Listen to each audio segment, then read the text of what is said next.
Hi friends, Kongu ருசி சேனலில் இன்றைக்கி என்ன பார்க்க போகிறோன்னா, இது என்னன்னா மீன் தெரியுதுங்க. இது என்ன பண்ணலான்னு நினைக்கிறீங்க அப்படின்னு யோசிக்கிறீங்களா? வாங்க, இதை வச்சு நான் ஒரு ஐடியா பண்ணியிருக்கேங்க. எப்போ ஒரே மாதிரி செய்யலான்னு நினைக்க வேண்டாம், இப்போ புது விதமாக நம்ம செஞ்சு பார்க்கலாங்க. என்னன்னு யோசிக்கிறீங்களா? வாங்க, ஃபஸ்ட்டு என்ன பண்ணலான்னா, இது என்னடா இட்லி பாத்திரத்தில் மீன் வச்சுருக்கான்னு பார்க்குறீங்களா? ஆமாங்க, இந்த மாதிரி ஆவியில் வேக வச்சு எடுத்து நம்ம புட்டு செய்யலாங்க. அது எப்படின்னு பார்க்கலாங்க. ஒரு 10 நிமிஷம் வேகட்டுங்க. இனி மூடி வச்சுக்கலாங்க.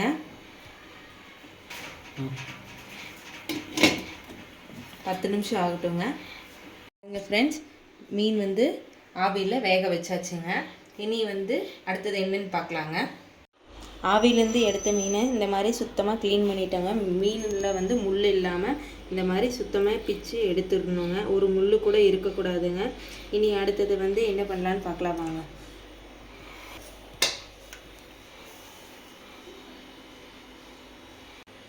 எண்ணெய் ஊற்றிக்கலாங்க. தேங்காய் எண்ணெய்ங்க.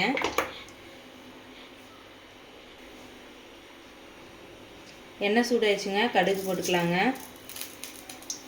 கடுகு வெடிக்க போகுதுங்க.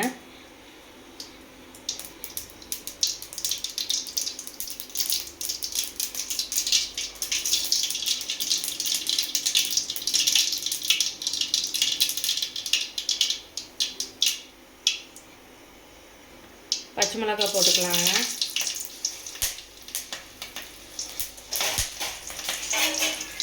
சின்ன வெங்காயம் போட்டுக்கலாங்க. 30 சின்ன வெங்காயங்க.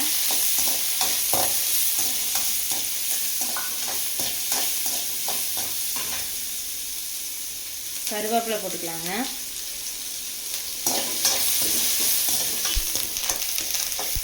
வெங்காயம் நல்லா வணங்கிட்டோங்க.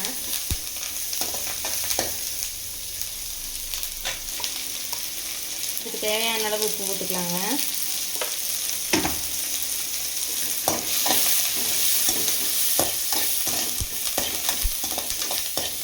நாங்கள் வாங்கியிருக்க மீன் கட்லா மீனுங்க.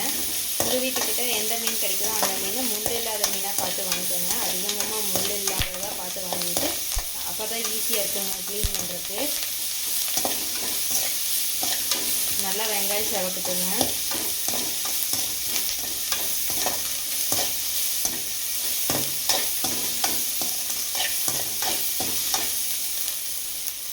வெங்காயம் நல்லா வணங்கிருச்சுங்க. இனி மீன் போட்டு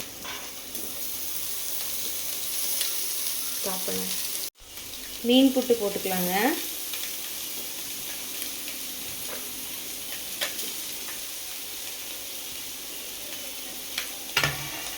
நம்மளுக்கு எவ்வளோ மீன் வேணுமோ அவ்வளோ வாங்கி யூஸ் பண்ணிக்கலாங்க.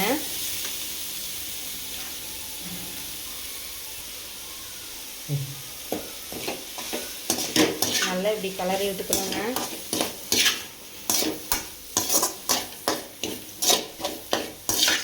ஒரு நிமிஷம் அப்படியே வேகட்டுங்க.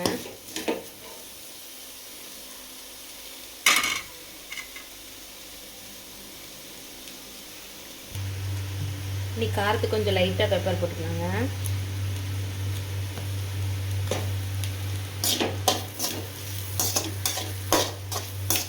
நல்லா கலரி விட்டுக்கலாங்க.